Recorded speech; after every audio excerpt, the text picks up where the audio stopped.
നമസ്കാരം. നടിയെ ആക്രമിച്ച കേസിൽ കേരള ജനത ഉറ്റുനോക്കിയിരുന്ന വിധി വരുന്നത് ഡിസംബർ 8-നായിരുന്നു. 8 വർഷം നീണ്ട വിചാരണയ്ക്ക് ശേഷമാണ് വിധി വന്നത്. കേസിൽ 8ാം പ്രതിയായിരുന്ന ദിലീപിനെ കോടതി കുറ്റമുക്തനാക്കി വിധി വന്നു. 1 മുതൽ 6 വരെയുള്ള പ്രതികൾ കുറ്റക്കാരെന്നും കോടതി വിധിച്ചു. എറണാകുളം പ്രിൻസിപ്പൽ സെഷൻസ് കോടതിയാണ് ദിലീപിനെ വെറുതെ വിട്ടുകൊണ്ടുള്ള വിധി പ്രസ്താവിച്ചത്. കൃത്യത്തിൽ നേരിട്ട് പങ്കെടുത്ത പൾസസുനി അടക്കം 6 പ്രതികൾക്കെതിരെ കൂട്ടബലാത്സംഗം, തട്ടിക്കൊണ്ടുപോകൽ, ഗൂഢാലോചന എന്നീ കുറ്റങ്ങളാണ് പ്രധാനമായും ചുമത്തിയിരുന്നത്. ദിലീപിന്റെ പേരിൽ ആരോപിക്കപ്പെട്ട ഗൂഢാലോചന എന്ന കുറ്റം തെളിയിക്കാൻ പ്രോസിക്യൂഷന് കഴിയാതെ പോയതിനാലാണ് ദിലീപ് കേസിൽ നിന്നും കുറ്റമുക്തനാകാൻ കാരണം. ശിക്ഷാവിധി സംബന്ധിച്ച് പ്രതികൾക്ക് എന്താണ് പറയാനുള്ളതെന്നായിരുന്നു കോടതി പ്രതികളോട് ഓരോരുത്തരോടുമായി പറഞ്ഞത്. വീട്ടിൽ അമ്മ മാത്രമേ ഉള്ളെന്നായിരുന്നു പൾസസുനി പറഞ്ഞത്. കേസിൽ താൻ കുറ്റമൊന്നും ചെയ്തിട്ടില്ലെന്നും നിരപരാധിയാണെന്നും മാതാപിതാക്കൾ അസുഖബാധിതരായി മാതാപിതാക്കൾ മാത്രമേ ഉള്ളൂ എന്നായിരുന്നു 2ാം പ്രതി മാർട്ടിൻ ആന്റണി കരഞ്ഞുകൊണ്ട് പറഞ്ഞത്. 5.5 കൊല്ലം ജയിലിൽ കഴിഞ്ഞെന്നും ശിക്ഷാവിധിയിൽ ഇളവ് വേണമെന്നും മാർട്ടിൻ കോടതിയോട് പറഞ്ഞിരുന്നു. നടിയെ ആക്രമിച്ച കേസിൽ 1ാം പ്രതിയായി പൾസസുനി അടക്കം 6 പേരെയാണ് വിചാരണ കോടതി കുറ്റക്കാരെന്ന് കണ്ടെത്തി ശിക്ഷിച്ചത്. വിചാരണ നേരിട്ട 10 പ്രതികളിൽ 8ാം പ്രതിയായി നടൻ ദിലീപ് അടക്കമുള്ളവരെ കോടതി വെറുതെ വിടുകയും ചെയ്തു. എന്തായാലും ഈ വിധിക്കെതിരെ പ്രോസിക്യൂഷൻ അപ്പീലിന് പോകാൻ തീരുമാനിച്ചിരിക്കുകയാണ്. അതേസമയം കേസിൽ നിന്ന് രക്ഷപ്പെടാനുള്ള നീക്കം നടത്തുകയാണ് 1ാം പ്രതിയായ പൾസസുനി. പ്രോസിക്യൂഷന്റെ അപ്പീൽ മേൽക്കോടതിയിൽ എത്തുന്നതിന് മുൻപേ തന്റെ ശിക്ഷ റദ്ദാക്കണമെന്ന് ആവശ്യപ്പെട്ട് പൾസസുനി ഹൈക്കോടതിയെ സമീപിച്ചിരിക്കുകയാണ്. കേസിൽ ശിക്ഷിക്കപ്പെട്ട മറ്റു 3 പ്രതികളും ശിക്ഷ റദ്ദാക്കണമെന്ന് ആവശ്യപ്പെട്ട് ഹൈക്കോടതിയിൽ അപ്പീൽ നൽകിയിട്ടുണ്ട്. 6 പ്രതികൾക്കും 20 വർഷം തടവും 50,000 രൂപ പിഴയുമാണ് എറണാകുളം സെഷൻസ് കോടതി വിധിച്ചിരിക്കുന്നത്. കേസ് അന്വേഷണം നേരായ രീതിയിലല്ല നടന്നതെന്ന് ഹൈക്കോടതിയിൽ സമർപ്പിച്ച അപ്പീലിൽ പൾസസുനി ആരോപിക്കുന്നുണ്ട്. മാത്രമല്ല, തെളിവുകൾ ശേഖരിച്ചതിലും വീഴ്ച വന്നിട്ടുണ്ടെന്നും അപ്പീലിൽ ആരോപിക്കുന്നു. നടിയെ ആക്രമിച്ച കേസിലെ പ്രധാന തെളിവായിരുന്നു ആക്രമണ ദൃശ്യങ്ങൾ പകർത്തിയ മൊബൈൽ ഫോണും മെമ്മറി കാർഡും. ഇവയുടെ രണ്ടിന്റെയും ഒറിജിനൽ കണ്ടെത്താൻ അന്വേഷണ സംഘത്തിന് സാധിച്ചിരുന്നില്ലെന്ന് പൾസസുനി പറയുന്നു. മാത്രമല്ല, ഒറിജിനൽ ഫോണിന്റെ നിറം സംബന്ധിച്ച മൊഴികളിൽ വൈരുദ്ധ്യമുണ്ട്. ദൃശ്യം പകർത്തിയ ഫോൺ കണ്ടെത്താത്തതുകൊണ്ട് താൻ വീഡിയോ ചിത്രീകരിച്ചു എന്നുള്ള ആരോപണം നിലനിൽക്കുന്നില്ലെന്നും അപ്പീലിൽ പറയുന്നു. മാത്രമല്ല, കുറ്റകൃത്യത്തിന് ഉപയോഗിച്ചെന്ന് പറയുന്ന സിം കാർഡ് മറ്റൊരാളുടെ പേരിലാണ്. ഇയാളെ ഈ കേസിൽ ചോദ്യം ചെയ്യാനോ പ്രതി ചേർക്കാനോ അന്വേഷണ സംഘം തയ്യാറായില്ലെന്നും ആരോപണമുണ്ട്. DNA സാമ്പിളുകൾ പരിശോധിക്കുന്നതിൽ പോലീസ് വലിയ കാലതാമസം വരുത്തിയിരുന്നുവെന്നും അതുകൊണ്ട് അന്വേഷണ സംഘം സമർപ്പിച്ച തെളിവുകളിൽ കൃത്രിമം നടക്കാനുള്ള സാധ്യത ഉണ്ടെന്നും അപ്പീലിൽ വാദിക്കുന്നു. തങ്ങൾ ഉന്നയിച്ച ഈ വാദങ്ങൾ വിചാരണഘട്ടത്തിൽ കോടതി പരിഗണിച്ചില്ലെന്നും പൾസസുനി ആരോപിക്കുന്നുണ്ട്. പൾസസുനിയെ കൂടാതെ കേസിലെ 5ാം പ്രതി വടിവാൾ സലീം, 6ാം പ്രതി പ്രദീപ്, 2ാം പ്രതി മാർട്ടിൻ ആന്റണി എന്നിവരാണ് ശിക്ഷാവിധിക്കെതിരെ മേൽക്കോടതി സമീപിച്ചിരിക്കുന്നത്. കൂട്ടബലാത്സംഗ കേസിലെ പ്രതികൾക്ക് ലഭിക്കുന്ന ഏറ്റവും കുറഞ്ഞ ശിക്ഷയാണ് 20 വർഷം തടവ്. പ്രതികൾക്ക് ജീവപര്യന്തം തടവ് ശിക്ഷയാണ് പ്രോസിക്യൂഷൻ ആവശ്യപ്പെട്ടിരിക്കുന്നത്.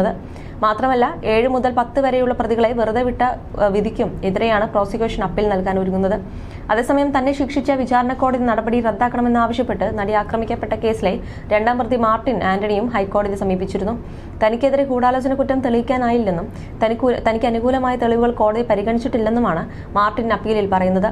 കേസിൽ 8ാം പ്രതിയായിരുന്ന ദിലീപിനുമേൽ ആരോപിച്ചിരുന്ന കുറ്റമാണ് തനിക്കെതിരെയുള്ളതും അതിനാൽ കുറ്റമുക്തനാകാൻ താനും അർഹനാണെന്ന് മാർട്ടിൻ അപ്പീലിൽ പറയുന്നു. അതിജീവിത സഞ്ചരിച്ചിരുന്ന വാഹനം ഓടിച്ചിരുന്ന മാർട്ടിനെ മറ്റ് 5 പ്രതികൾക്കുമൊപ്പം 20 വർഷം കഠിന തടവിന് എറണാകുളം പ്രിൻസിപ്പൽ സെഷൻസ് കോടതി ശിക്ഷിച്ചിരുന്നു. നടിക്കെതിരെ ലൈംഗികാതിക്രമം എന്നുള്ള കുറ്റകൃത്യത്തിൽ പങ്കെടുത്തിട്ടില്ല എന്ന് മാർട്ടിൻ പറയുന്നു. തന്നെ കാറിൽ നിന്ന് പുറത്തേക്ക് കൊണ്ടുപോയി എന്നാണ് അതിജീവിത പറഞ്ഞിരിക്കുന്നത്. 2017 ഫെബ്രുവരി 11-ന് താൻ മറ്റു പ്രതികൾക്കൊപ്പം ഗൂഢാലോചന നടത്തിയെന്നാണ് പ്രോസിക്യൂഷൻ പറയുന്നത്. എന്നാൽ 12-13 സാക്ഷിമൊഴികൾ ഇതിന് വിരുദ്ധമാണ്. പ്രോസിക്യൂഷൻ ഇക്കാര്യത്തിൽ പരാജയപ്പെട്ടെന്നാണ് കോടതി പറഞ്ഞിരിക്കുന്നത്. തനിക്ക് അനുകൂലമായ മൊഴികൾ കോടതി പരിഗണിച്ചിട്ടില്ലെന്നും അപ്പീലിൽ പറയുന്നു. താനും 8ാം പ്രതിയായി ദിലീപും കാറിൽ വെച്ച് നടന്ന കുറ്റകൃത്യത്തിൽ പങ്കെടുത്തെന്നോ അവിടെ ഉണ്ടായിരുന്നുവെന്നോ പ്രോസിക്യൂഷൻ ആരോപിച്ചിട്ടില്ലെന്ന് മാർട്ടിൻ അപ്പീലിൽ പറയുന്നു. പിന്നെയുള്ളത് തനിക്കെതിരായ ഗൂഢാലോചന കുറ്റമാണ്. ദിലീപിനെതിരെയുള്ളതും 1ാം പ്രതി പൾസസുനിയുമായി ചേർന്ന് ഗൂഢാലോചന നടത്തിയെന്ന കുറ്റമായിരുന്നു. ഇത്തരത്തിൽ ഒരേ കുറ്റകൃത്യത്തിൽ ഭാഗമായവരെ ഒരേ വിധത്തിലാണ് പരിഗണിക്കേണ്ടത്. എന്നാൽ ദിലീപിനെ കുറ്റമുക്തനാക്കുകയും തന്നെ ശിക്ഷിക്കുകയും ചെയ്തു. ഇതുകൊണ്ട് തന്നെ വിധി റദ്ദാക്കപ്പെടേണ്ടതാണ്. അതിജീവിതയെ കൂട്ടിക്കൊണ്ടുവരാൻ നിർദ്ദേശിച്ചതിനനുസരിച്ച് വാഹനം ഓടിക്കുക മാത്രമാണ് താൻ ചെയ്തതെന്നും തെറ്റായാണ് തന്നെ കേസിൽ ഉൾപ്പെടുത്തിയതെന്നുമാണ് മാർട്ടിൻ അപ്പീലിൽ പറഞ്ഞിരിക്കുന്നത്. നേരത്തെ കേസിൽ ശിക്ഷിക്കപ്പെട്ട 5ഉം 6ഉം പ്രതികളായ H. സലീം, പ്രദീപ് എന്നിവരും ഹൈക്കോടതിയിൽ അപ്പീൽ സമർപ്പിച്ചിരുന്നു. അതേസമയം തന്നെ നടിയെ ആക്രമിച്ച കേസിലെ 2ാം പ്രതിയായ മാർട്ടിൻ ആന്റണിയുടെ വീഡിയോ പ്രചരിപ്പിച്ചിരുന്നു. ഒരു സമയത്ത് അതിജീവിതയുടെ പേരടക്കം വെളിപ്പെടുത്തുന്ന വീഡിയോയാണ് പ്രചരിപ്പിച്ചത്. വീഡിയോ പ്രചരിപ്പിക്കുന്നവർക്കെതിരെ കേസെടുത്ത് അറസ്റ്റ് അടക്കമുള്ള നടപടികളിലേക്ക് നീങ്ങാനും പോലീസ് അന്ന് നീങ്ങിയിരുന്നു.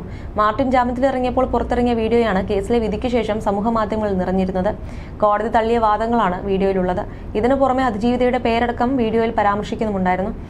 അതേസമയം തട്ടിപ്പുകാരൻ ബിജു രാധാകൃഷ്ണൻ നടി ആക്രമിക്കപ്പെട്ട കേസിലെ കുറ്റക്കാരിൽ ഒരാളായ മാർട്ടിനുമായി ബന്ധമുണ്ടെന്നും എന്നോട് പറഞ്ഞത് ഞെട്ടിക്കുന്ന വിവരങ്ങളാണെന്നും കഴിഞ്ഞ ദിവസം ഒരു വ്യവസായി പറഞ്ഞിരുന്നു. ഇയാൾ പറഞ്ഞ കൂടുതൽ വിവരങ്ങളാണ് ചർച്ചയായി മാറിയത്. ഹോട്ടലിൽ ഞങ്ങളുടെ മീറ്റിംഗ് നടന്നുകൊണ്ടിരിക്കുമ്പോഴാണ് പെട്ടെന്ന് കോൾ വരികയും 5 മിനിറ്റ് എന്ന് പറഞ്ഞ് മാറി നിന്നത്. ശേഷം അഡ്വക്കേറ്റ് നിഷ KP സ്വന്തം ഭാര്യ എന്ന് പറഞ്ഞ് ഞങ്ങൾക്ക് പരിചയപ്പെടുത്തി. പിന്നെയാണ് ഭാര്യയെ കൊന്ന കേസിൽ ജയിലിൽ കിടന്നപ്പോൾ വിജു രാധാകൃഷ്ണന് വേണ്ടി വാദിച്ച വക്കീലാണെന്ന് പിന്നെയാണ് മനസ്സിലാകുന്നത്. നിഷയുടെ കൂടെ അന്ന് നടി ആക്രമിക്കപ്പെട്ട കേസിലെ 2ാം പ്രതിയായ മാർട്ടിൻ ഉണ്ടായിരുന്നു. മാർട്ടിനെ അന്ന് ജാമ്യത്തിലിറക്കിയത് നിഷയായിരുന്നു. അതിനുശേഷം കുറച്ച് കാര്യങ്ങൾ എന്നോട് വിജു രാധാകൃഷ്ണൻ പറഞ്ഞു. നടി ആക്രമിച്ച കേസിലെ അടുത്ത നീക്കങ്ങളുമായി മുന്നോട്ട് പോകാനുണ്ടെന്ന് പറഞ്ഞ് ഞെട്ടിക്കുന്ന വാർത്തകളാണ് വിജു രാധാകൃഷ്ണൻ എന്നോട് പറഞ്ഞത്. മാർട്ടിനെ വെച്ച് മൂവ് ചെയ്യാം, വലിയൊരു തുക നമുക്ക് കിട്ടും.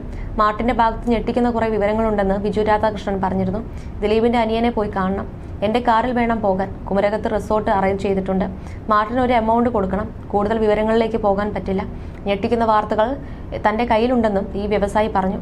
അതേസമയം നടി ആക്രമിക്കപ്പെട്ട കേസിൽ പ്രതികൾ അപ്പീലുമായി ഹൈക്കോടതിയിൽ പോയിരുന്നു.